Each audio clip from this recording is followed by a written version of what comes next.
Boa noite, então, queridos irmãos. Agora está. Boa noite, queridos irmãos. Que Deus nos intui, nos ilumine nessa noite. Eu quero transmitir vocês para aquilo que trataremos na noite de hoje. Vou só me ajustar o fone aqui.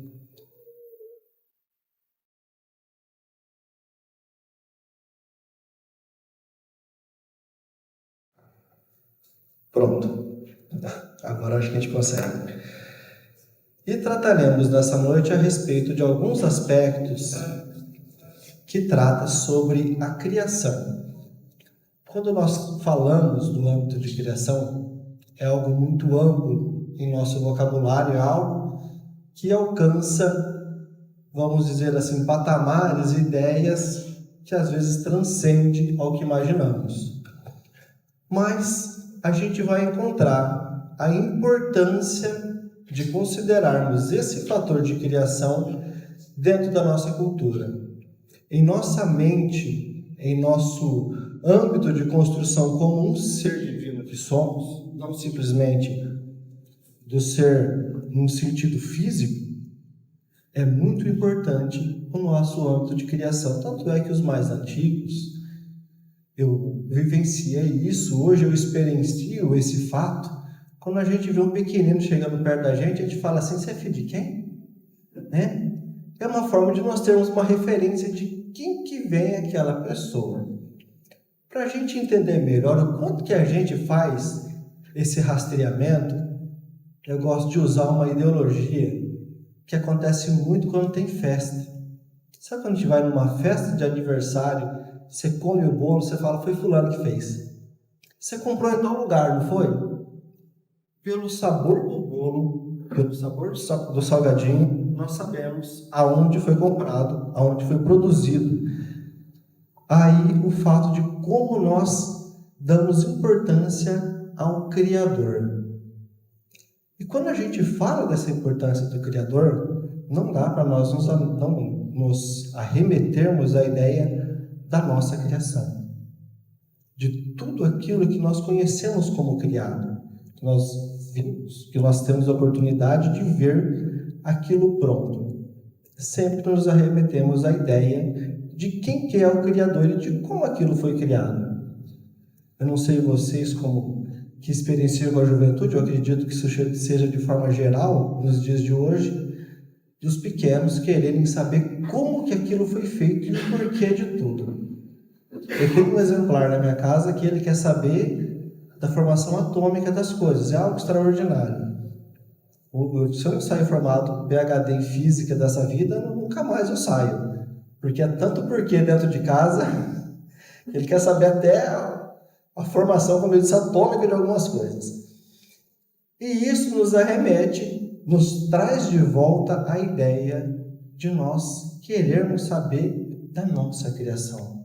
O porquê que fomos criados, como que fomos criados. Porque foi inclusive chavão de propaganda antigamente, aquela velha pergunta: quem nasceu primeiro, né? O ovo ou a galinha? E nós temos algumas literaturas que nos trazem a ideia de como que se processou, como que se deu toda essa criação para que chegássemos aos dias atuais. Para a gente passar rapidamente por alguns números, diz-nos a ciência que o planeta Terra tem aí algo em torno de 4,6 bilhões de anos. É zero, se a gente for escrever à mão, a gente vai daqui até na porta escrevendo zero. 4,6 é zero até lá. De tanto zero que tem. E a humanidade, nós como humanos, como criaturas divinas, vamos dizer assim, o elemento material ser humano, ele está sobre a face da Terra aí no último 1 milhão de anos. 1 milhão e pouco de anos que o ser humano foi aparecer sobre a Terra. Quando nós pegamos isso, é uma fração muito pequena, dentro de 4,6 bilhões de anos. Nós temos que fazer 4 vezes o tempo que nós estamos sobre o planeta Terra, multiplicado por 10. É muito número. Então nós fazemos, da história de todo o planeta Terra, nós como humanos fazemos parte de uma camadinha muito fina dessa história. E isso traz para nós a ideia do elemento que nós somos, do que nós representamos como um elemento divino. Se dentro de uma história tão longa, nós já conseguimos tantas coisas, tantos feitos. Se nós olharmos para a nossa história, de quando o ser humano surge no planeta Terra, até o momento que vai surgir, vamos dizer assim, a roda, necessariamente falando, como algo empregado como roda, nós teremos ali para mais de 100 mil anos. Entre surgir a roda e o ser humano começar a usar a roda para fazer um veículo, para transportar qualquer coisa, uma carroça, por mais simples que seja, são mais ali 20 mil anos. Para o ser humano sair desse estágio para a primeira carruagem, nós podemos colocar mais 100 mil anos. Para uma carruagem que eu digo no modelo que seria um carro, aquelas que nós vimos nos séculos passados, de um cavalo, dois cavalos puxando uma carruagem, no modelo que nós consideraríamos talvez um carro. Para nós olharmos para o momento em que nós conseguimos colocar um foguete em órbita, é menos de 200 anos. O que nos arremete ao tamanho do potencial criativo que nós temos e o quanto do elemento divino está presente em nós. Isso aí nós encontramos relatado em muitas culturas. As mais variadas culturas retratam e trazem para nós justamente essa ideia de criação. Porque nós, como cristãos, ficamos muitas vezes presos à Gênesis, não é? No princípio havia o Verbo disse, faça-se a luz se fez, e Deus viu que a luz era boa, e disse, façam-se as águas, e saiu determinando. Essa é a Gênesis, essa é a criação do mundo, como nós a conhecemos. Mas, e as outras culturas? E quem não nasceu cristão? Porque esse texto da Gênesis que nós conhecemos, essa fala que nós conhecemos, ela sequer é cristã. Ela pertence ao judaísmo. Ela é a mesma, o livro da Gênesis que nós temos dentro da Bíblia cristã, qualquer uma das designações, seja ela até mesmo protestante. É a mesma Gênesis que está nos livros judaicos. E a gente vai encontrar em outras culturas, que eu tive o capricho, o cuidado de pesquisar, pegar algumas culturas que nós consideramos mais desenvolvidas, vamos assim dizer. Por exemplo, na cultura maia, que é uma cultura pré-colombiana, muito desenvolvida, tinham aí, deixada para nós, inclusive, muitos elementos, inclusive a respeito do nosso calendário hoje, alguns elementos são derivados da cultura maia. E eles dizem que no mito da criação maia, os deuses criaram a terra e os animais, mas queriam seres que os louvassem. E os primeiros humanos foram feitos, então, de barro, mas desmoronaram, o barro desmontava. E aí, então, eles foram feitos de madeira. Só que a madeira, ela não tinha alma, ela não tinha a mobilidade que se precisava. E aí, então, os deuses tiveram a ideia de fazer o ser humano a partir de algo que já fosse vivo e algo que pudesse florir, pudesse produzir, e fizeram o ser humano do milho. Isso segundo a cultura maia, obviamente.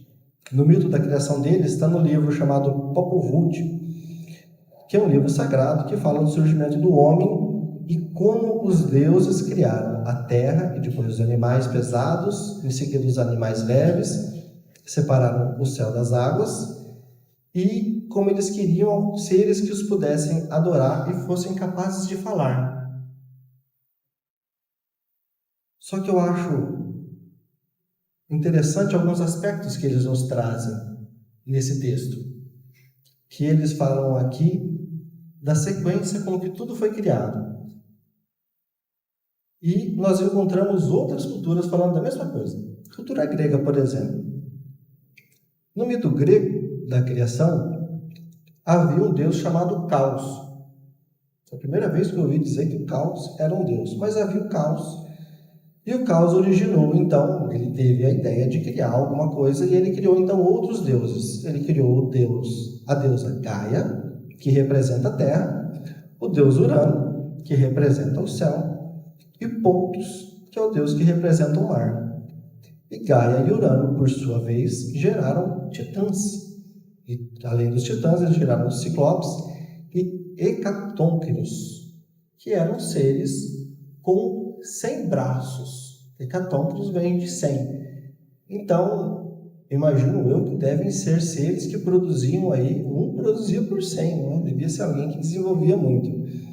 Mas a mitologia grega ela é repleta de muitos conflitos, muitas guerras. Eles, dentro da sua mitologia, uma série de guerras e de lutas, mas dentro do consenso dessa criação, Gaia fica como a deusa Terra, que é representada como o lugar da morada divina, a morada celeste dos deuses, e surge tem também o deus Urano, e surge o deus Oceanos, que são deuses que eles cruzam, eles acasalam entre si nessa mitologia e fazem então toda a criação e dão origem a toda a criação do universo. Então, segundo a cultura deles, vamos dizer, esse acasalamento ele permanece até hoje porque o universo continua sendo criado até hoje, segundo a cultura grega. Uma outra cultura, que também oriental, vai trazer para nós, que é a cultura Yorubá. É um povo africano, dos povos africanos é o mais desenvolvido, e eles vão dizer que Odumaré era uma divindade, e essa divindade, ela cria então Obatala, para criar a terra e os humanos. A incumbência de Obatala era criar a terra e os humanos. Que aí o Dumaré dá então vida e mobilidade às criações de Obatala. Obatala cria e o Dumaré, que é o Deus Supremo, vamos assim dizer, ele dá então vida a esses seres. E nessa cultura, a gente encontra também o mito da criação no mito da criação de Yorubá, eles relatam que o Deus Supremo que cria tudo aquilo que existe, e cada peça existente nesse universo, ela é um pedacinho de Olodumaré, que é o Deus Supremo. Então, como se todos os elementos dentro dessa criação fossem pedacinhos desse Deus. Porém, esse Deus, para manter a estabilidade do universo, ele permitiu que fossem criados elementos bons e elementos maus, para manter todo o universo em equilíbrio. E aí tem um texto, e esse texto que vai explicar esse equilíbrio, e ele fala acerca da lei de destruição. Ele vai trazer que ele vê que é necessário que em alguns momentos os elementos sejam desconstruídos. Eles não falam em destruição expressamente, mas falam nessa desconstrução dos elementos. Nós temos também a mitologia Tupi-Guarani. Nós temos aí dentro da nossa cultura brasileira também o mito da criação. Inclusive teve uma novela televisionada que falava dessa cultura, que Deus ele povoava a região da nascente do rio Araguaia, ali no Paraguai, na região do Paraguai. E vai falar que os homens foram criados e que o Deus Tupã sopra nas narinas da criação dos seres também a vida, trazendo aí bastante referência a algumas histórias já conhecidas. E nós vamos encontrar muitas e muitas culturas. Tem mitologia persa, tem mitologia navarra. Essa mitologia navarra ela traz uma ideia muito interessante. Ela nos traz dizendo que no início do mundo, o mundo começa com molas. Conseguimos fazer ideia de uma mola? De uma espiral? O mundo começa com molas. E o mundo ele começa com essas molas sagradas, que é o símbolo da energia vital. Os primeiros seres eram insetos e eles foram transformados. Posso desligar meu celular agora?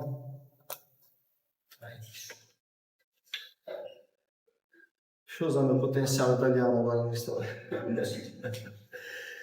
Que os primeiros humanos, eles eram insetos. E eles foram transformados pelos deuses da terra em humanos. E tinham dois deuses principais, que era a estrela da manhã e a estrela da noite, um representado pelo sol e o outro pela lua. E ele considera o equilíbrio entre os ciclos da criação e destruição, trazendo uma semelhança muito grande. A cultura navarra, ela se mistura com a cultura maori, que é uma cultura de um povo um pouco mais abaixo da cultura navarra. Os navarros, eles viveram numa época chamada pré-colombiana. Então eles vão anteceder alguns povos, por exemplo, os maias que viviam no México.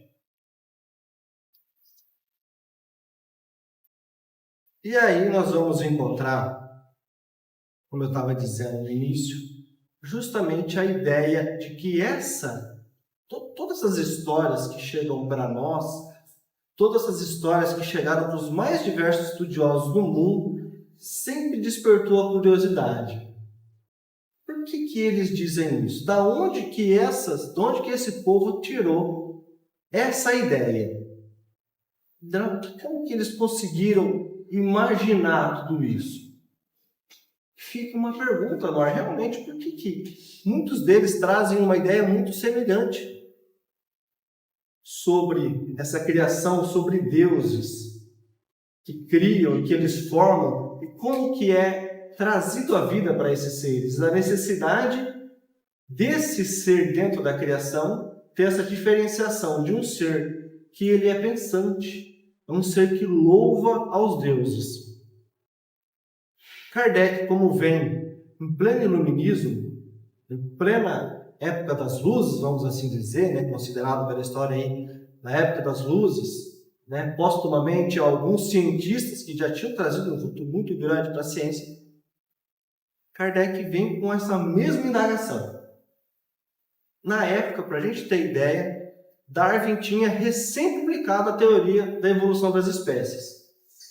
E Kardec era um cientista, não dava para ele não ter lido aquilo. Ele era um escritor, ele chegou a ocupar cadeira na Academia Parisiense de Letras. Ele era alguém, como um cientista, como um homem de ciência, alguém renomado. E ele vai investigar esse fato, só que vamos considerar assim, um plus, porque ele perguntava para quem já estava do lado de lá. Ele perguntava para quem conhecia na fonte. E isso aqui nos traz algumas informações extraordinariamente importantes. Na questão 17, depois de já ter estabelecido com os espíritos ali uma relação sobre o que é Deus, como que é, tentando definir Deus, ele pergunta então, é dado ao homem conhecer o princípio das coisas?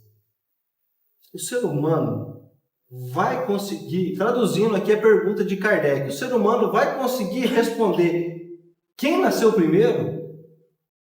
Essa é a pergunta que Kardec, traduzindo com bom português. E os espíritos respondem, não. Deus não permite que o homem tudo seja revelado neste mundo. Então, é um não, mas não é um não definitivo. E a gente vai entender o porquê que os espíritos deram esse não para Kardec. Esse não aqui não é um não à toa. A gente vai entender que espíritos como São Luís ainda estão atrás dessa resposta. Não sei se já conseguiram hoje, né? Passaram aí quase 200 anos. Mas nessa época, ainda não. E Kardec, então, vai avançar, ele não ficou satisfeito. E ele vai desenvolver. Na questão 19, ele pergunta, não pode o homem, pelas investigações científicas, penetrar alguns dos segredos da natureza?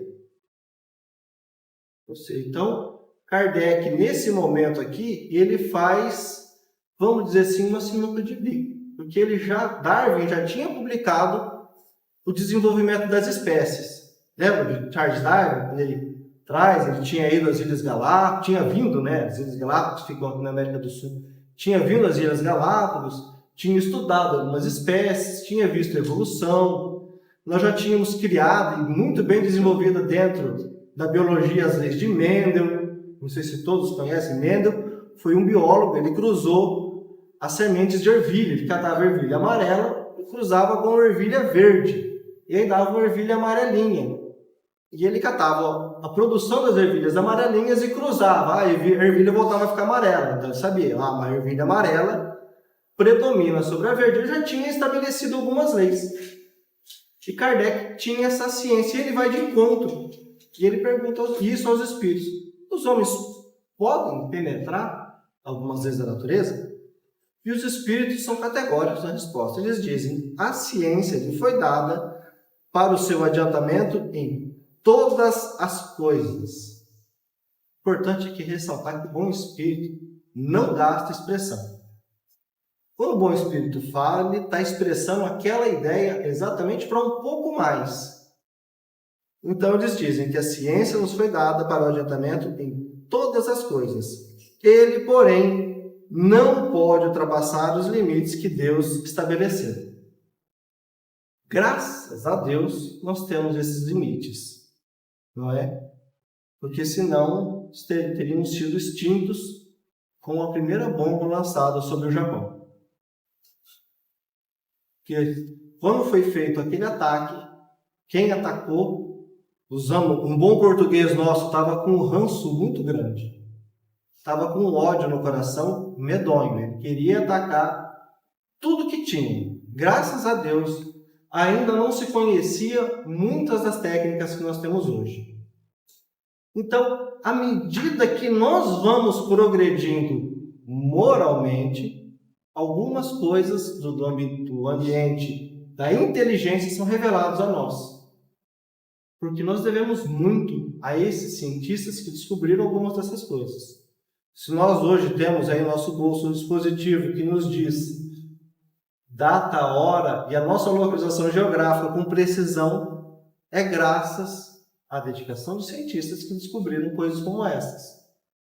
Alguns aplicam de forma negativa. Graças a Deus, a maior parte usa isso para o bem. É algo que nós temos que levar em consideração.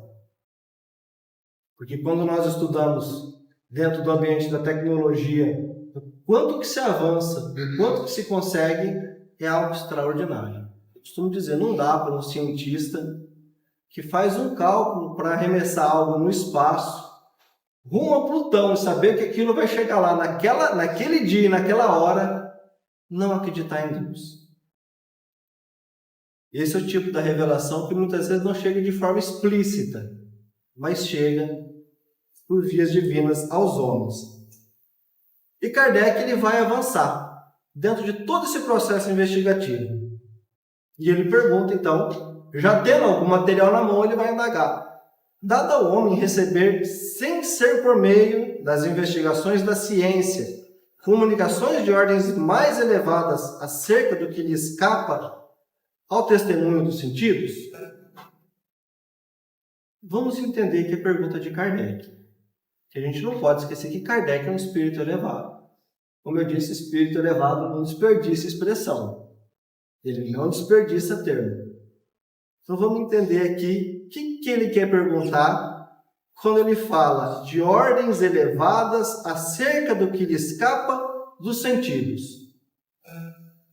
Quantos sentidos nós temos? Basicamente, 5. Somos sensíveis à luz, somos sensíveis ao som, somos sensíveis ao toque. Olha só, Deus criou a gente sensível ao toque. Somos sensíveis ao toque, somos sensíveis ao paladar e ao olfato. Os 5 sentidos básicos que abarcam o ser humano. Nós podemos cruzar alguns desses sentidos e chegamos ali, por exemplo, no sentido do aroma. Para o aroma, nós dependemos do paladar e do olfato. São elementos que se cruzam, então a gente chega ali a alguns outros sentidos. Agora, deixa eu perguntar para vocês já viram um equipamento eletrônico desmontado?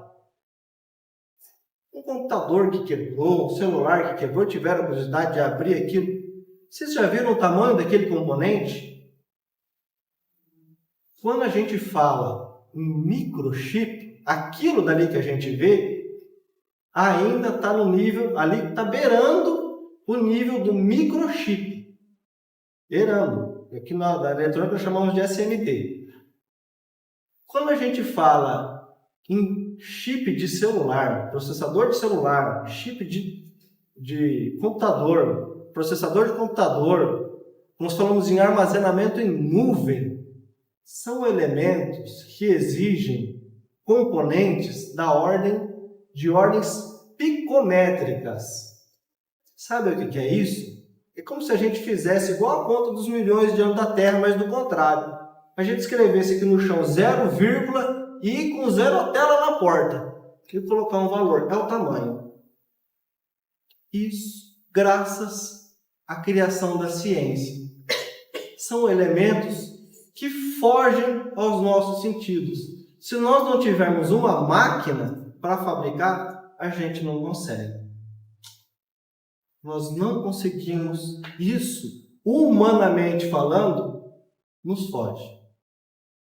E alguns outros sentidos, isso aqui eu estou falando só dentro do ambiente físico, sem contar de todo esse material que nós trabalhamos aqui, trazido por espíritos através de irmãos médiuns, que nos auxiliam dentro da humanidade.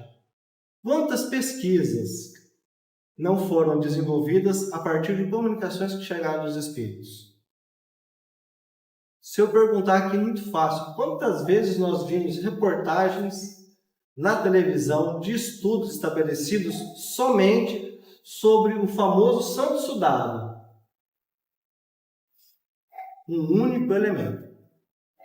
E nós temos muitos elementos de história adentro que nos trazem informações até hoje ainda não descortinadas. Ditos, pela ainda mística religião, muitas religiões ainda estão presas ao elemento místico, como milagres, não é? São milagres. Não coube ainda, não teve talvez tempo e oportunidade a ciência de descortinar o que aquilo nos traz. Porque se voltássemos alguns anos atrás e falássemos aí em comunicação, uma comunicação via rádio, onde nós pudéssemos transmitir uma imagem, para quem viveu aqui na época do rádio de pilha, lembra? Que eram umas pilhas compridas dentro do rádio. Para quem viveu essa época, se nós falássemos em transmissão de imagens, muitos iam dizer, alguns diriam até, isso é bruxaria. Estaríamos muito ainda dentro do campo do místico. E nós temos a ciência espírita que vem nos descortinar e nos trazer que não, isso é uma revelação divina para proporcionar o adiantamento dos homens, para proporcionar adiantamento à humanidade. Hoje nós temos aí, graças a empresas de tecnologia, a habilidade de catar a câmera de um celular e apontar para um livro escrito em outro idioma e o celular traduz para nós imediatamente o texto. A maior parte dos idiomas conhecidos aí, se a gente não for para nenhum idioma já obsoleto, nós encontramos a tradução. Isso proporcionando o adiantamento para os homens. Sabe o que isso quer dizer? Se a gente quiser pegar o original francês e sentar aqui na mesa para estudar um livro original escrito por Kardec, a gente consegue. Ele traduz para nós na íntegra. Isso como eu disse, estou falando somente dos elementos físicos ainda. E Kardec, como um bom cientista, ele vai avançar. Dentro do seu questionamento, ele vai perguntar: que universo? O universo foi criado ou ele existe de toda a eternidade como Deus? Ele dá um passo audaz aqui nessa pergunta. E os espíritos vão responder que, fora de dúvida, que ele não pode ter feito a si mesmo. Se existe como Deus de toda a eternidade, não seria obra de Deus. Diz-nos a razão, então, não ser possível que o universo tenha feito a si mesmo. Que não podemos, se não podemos ser assim, obra do acaso, ele é, então, obra de Deus. O que nos leva diretamente a compreender que tudo aquilo que nós conhecemos é obra de Deus. Eu não sei o quanto de ciência vocês gostam de estudar, eu sou aficionado, ainda mais por astrologia. Quando nós vemos a última sonda espacial que foi lançada, não sei se vocês viram, cheio de espelhos feitos de ouro. cada espelho daquele lá dava uma bela de uma fazenda. Mas foi lançado em nome da ciência para o espaço. E ela fotografou, ela traz para nós, substituindo o telescópio Hubble, fotos.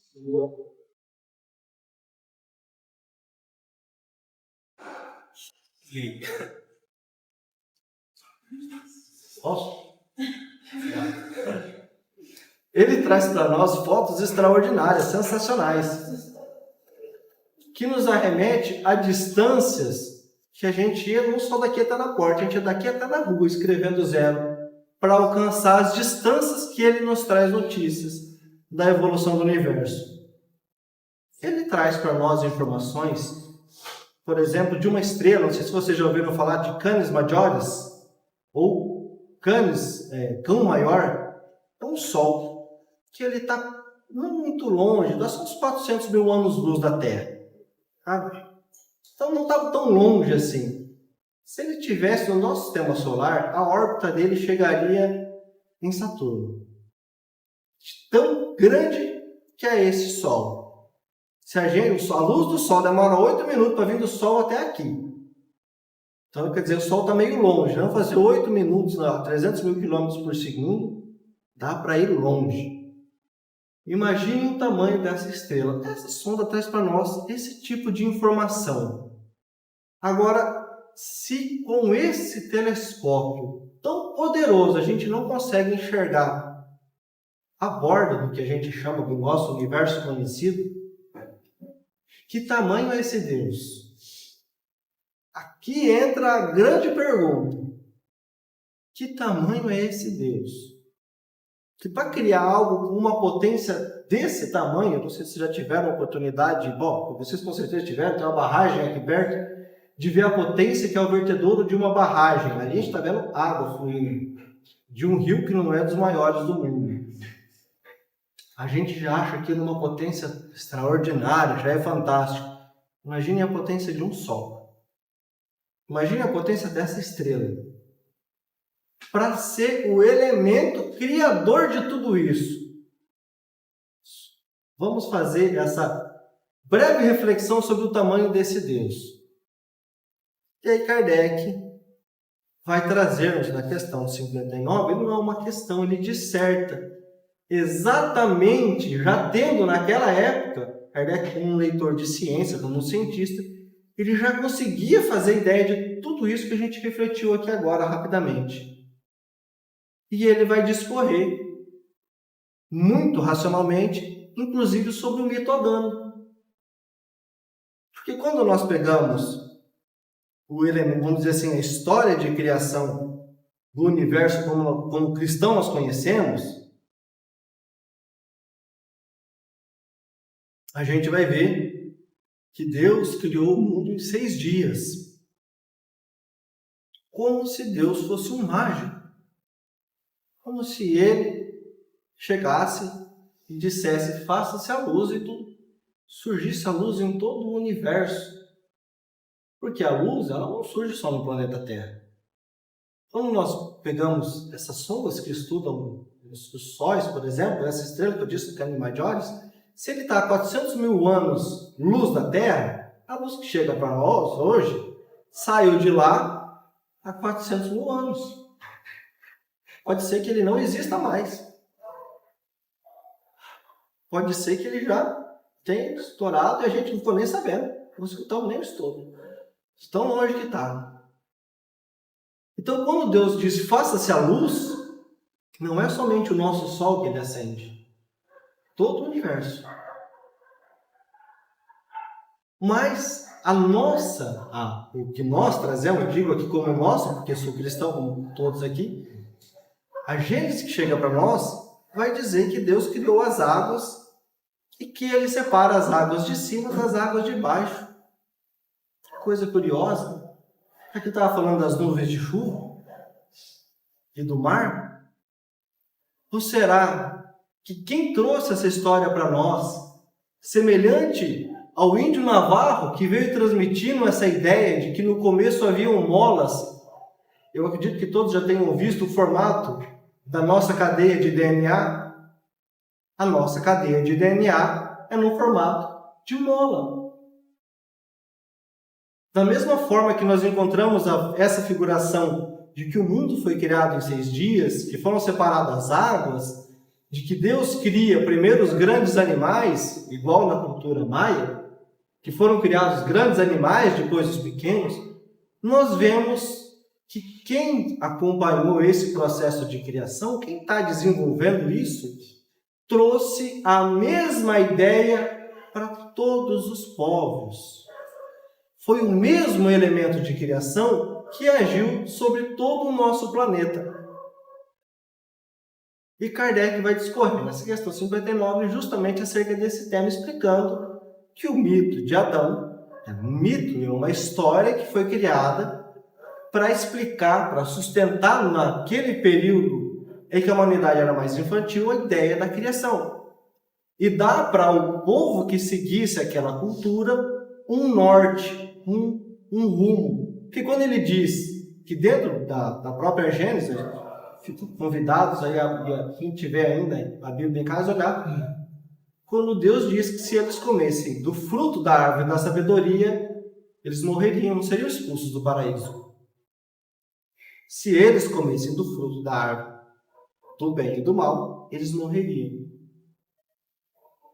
E nós vamos encontrar a reflexão, a apologia, a ilustração de tudo isso, trazendo para nós de que essa morte, ela não é uma morte literal. Isso está dentro do nosso processo de reencarnação, porque começamos então a ter ideia, começamos a ter, vamos dizer assim, o fator analítico em nossas vidas de que nós estamos cometendo o bem, de que nós estamos cometendo o mal. Não que nós não existíssemos antes desse fato. O que não existia até então, até que houvesse a sabedoria do bem e do mal, era o nosso estado de consciência. O nosso estado de consciência ainda estava latente, ainda não tínhamos a responsabilidade sobre os nossos atos. A partir do momento que nós criamos esse rumo de desenvolvimento, ganhamos junto com esse rumo de desenvolvimento um presente divino fantástico, extraordinário, chamado livre-arbítrio. A partir do nosso livre-arbítrio, nós começamos então a nortear a nossa existência. Nós começamos então a compreender o porquê de cada coisa. E Kardec vai avançar. Nos seus estudos, na questão 79, ele vai perguntar: pois há 2 elementos gerais no universo. A hora que eu li essa pergunta, juro para vocês que eu travei. Porque eu tinha na minha cabeça, inocente, de um adolescente de 41 anos de idade, que nós tínhamos 3 elementos no universo. E eu falei, mas não pode, será que eu aprendi errado a vida inteira e não foi? Para mim, que nós tínhamos no universo Deus, Espírito e matéria. Deus não é um elemento, Deus é Deus. Nós não podemos categorizar Deus como um elemento. O que nós idealizamos, ou podemos idealizar como elemento, é uma criatura. Então, obviamente, algo material. Então, Kardec não erra, eu falei, mas não pode. Será, como diz nosso querido Cosme Massi, quando você achar que o autor errou, releia. Releia que a tua interpretação está vacilante. E a minha está. Pois há no universo 2 elementos. O elemento inteligente e o elemento material. Poder-se dizer que os espíritos são formados do elemento inteligente, como os corpos inteligentes são do elemento material? O que Kardec está perguntando aqui? O espírito, como um elemento material, ele é um tipo de matéria? Posso dizer que o espírito é um tipo de matéria? E os espíritos vão responder: evidentemente, os espíritos são a individualização do princípio inteligente. Lembra que uma das histórias da criação fala que o ser humano é um ser inteligente? Como os corpos são a individualização do princípio material. A época e o modo que essa formação se operou são desconhecidas. Quem responde isso aqui é um dos espíritos que assina o Prolegômenos do Livro dos Espíritos. O Livro dos Espíritos ele tem 2 introduções. A primeira introdução, quem traz é o Espírito de Verdade. E junto com ele, um conjunto de espíritos. São Luís, Santo Agostinho, São Paulo e alguns outros, tipo Lavoisier, vão assinar ali aquele prolegômeno. São espíritos que trouxeram as informações, que auxiliaram na codificação. Esses espíritos estão dizendo isso aqui para Kardec. A época e o modo da formação dos espíritos são desconhecidos. O que nos leva a entender que esses espíritos que zelam por nós, como nós temos aí Emmanuel declaradamente dizendo que enquanto houver uma alma que chore nas Américas, ele não arreda o pé do planeta Terra, aqui ele permanece. Espíritos como esses não estão longe da nossa criação. Ou não estamos nós longe da mesma origem desses espíritos. Porque eles não sabem precisar como e de que forma nós somos criados. Só que isso aqui nos leva, para a gente entender isso aqui direitinho, a gente tem que ir lá para a questão 3 do Livro dos Espíritos. Na questão 3 dos Espíritos, Kardec tenta definir Deus, ele corre esse risco. Ele fala assim, podemos dizer que Deus é o infinito? Sabe o que os Espíritos respondem para Kardec? Eu adoro essa resposta. Imprecisão de linguagem imperfeita. E eles vão dar uma figuração aqui na 82. Eles vão dizer que é como se tentássemos explicar para um cego de nascença o que é a luz. O que nos leva a compreender a questão anterior que nós passamos. Nós, nesse mundo, no atual estágio de evolução da humanidade, não temos condição de compreender a criação. Primeiro, nós não temos quem explique. Os espíritos que nos regem, que nos organizam, conhecem muito. Conhecem sobre a natureza, conhecem das leis naturais, conhecem o processo de formação de um planeta. Eles conhecem esses processos há mais de 4 bilhões de anos. Quer dizer que a nossa idade como espírito transcende esse período. Passamos desse período da criação como espírito. E para a gente rumar aqui para a nossa finalização, na questão 610, Kardec vai ainda mais uma vez indagar. Ter-se-ão enganados os espíritos que disseram constituir o homem um ser à parte na obra da criação? Mas será que esses espíritos que disse isso estavam enganados? E eles vão responder que não, mas a questão não fora desenvolvida. Ademais, há mais coisas que só ao seu tempo podem ser esclarecidas. O homem é, com efeito, um ser à parte, visto possuir faculdades que o distinguem de todos os outros e ter outro destino. A destinação nossa como humanos é diferente dos outros elementos do universo. A nossa finalidade como espírito atende a outro fim. A espécie humana é a que Deus escolheu para a encarnação dos seres que podem conhecê-lo. Que nos leva a crer que a nossa forma, vamos dizer assim, dita humana, como nós podemos compreender, é uma forma divina de criação. Nós somos criados, vamos entender ali, pelo próprio Deus. Porque quando nós pegamos na Gênese bíblica, que vai dizer, no texto original, isso aí Haroldo Dutra nos traz, graças ao seu trabalho de tradução que ele fez, dos textos bíblicos, o texto bíblico fala em Elohims. Não sei se vocês já ouviram essa expressão. Elohim, do aramaico, é Deus. Mas a expressão da Gênese, isso aqui não é da Gênese cristã, da Gênese bíblica, isso aqui é trazido da cultura judaica, antes de Moisés. Elohims está no plural. Foram os deuses que criaram. Eles criaram o que? A organização física do planeta. Então, eles foram como que os construtores do planeta. Trouxeram, organizaram e modelaram. E essa história a gente encontra ela bem contadinha, assim, muito bonitinhamente contada, dentro de um livro chamado A Caminho da Luz, psicografado por Emmanuel. Ali ele vai trazer, inclusive, as descrições das raças pelas quais nós passamos. E tem um livro que eu acho extraordinário, aquele livro, ele é complementar a esse, chama-se Exilados de Capela.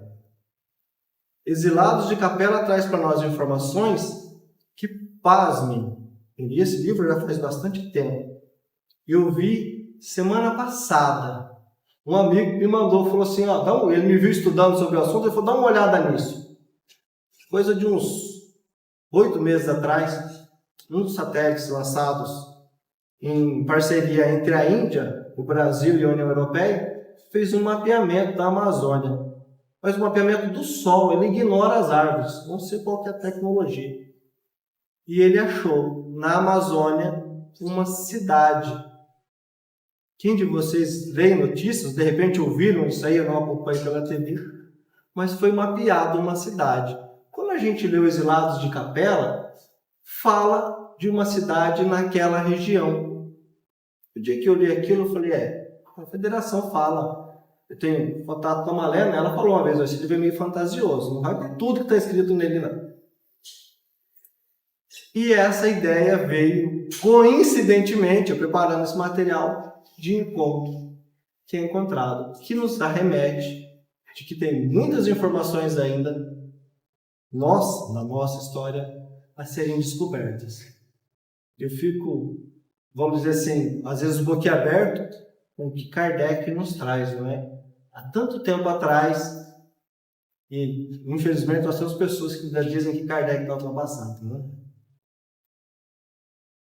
E era isso, meus amigos. Aproveitando aqui, então, esse clima de paz, de tranquilidade, vamos levar o nosso pensamento ao alto, aos benfeitores dessa casa de oração que nos acolhem nessa noite, aos nossos anjos guardiões, que nos guiam no nosso dia a dia, a todos os momentos de nossa vida, sem sequer nos apercebemos de quão grande é a ação desses espíritos que nos amam acima de tudo neste mundo. Agradecemos a Ti, Pai amado, por espíritos de tanta luz, tanta dedicação e bravura que tivemos ao longo de nossa história, espíritos como Martinho Lutero, que teve a coragem de afrontar todo um conjunto, não só religioso, mas político, espíritos como Allan Kardec, que nos trazem tantas informações ricas de estudo, material de estudo até hoje. Pedimos a vocês, amigos espirituais, que nos guiem de retorno aos nossos lares, que olhem por todos aqueles que viajam pelas estradas, aqueles que neste momento buscam retornar para os seus lares no fim de semana, para convívio com seus familiares. Agradecemos a Ti, Pai amado, a saúde, ao clima de serenidade. Encerramos assim o trabalho da nossa palestra dessa noite. Eu agradeço a todos vocês pela companhia desta noite.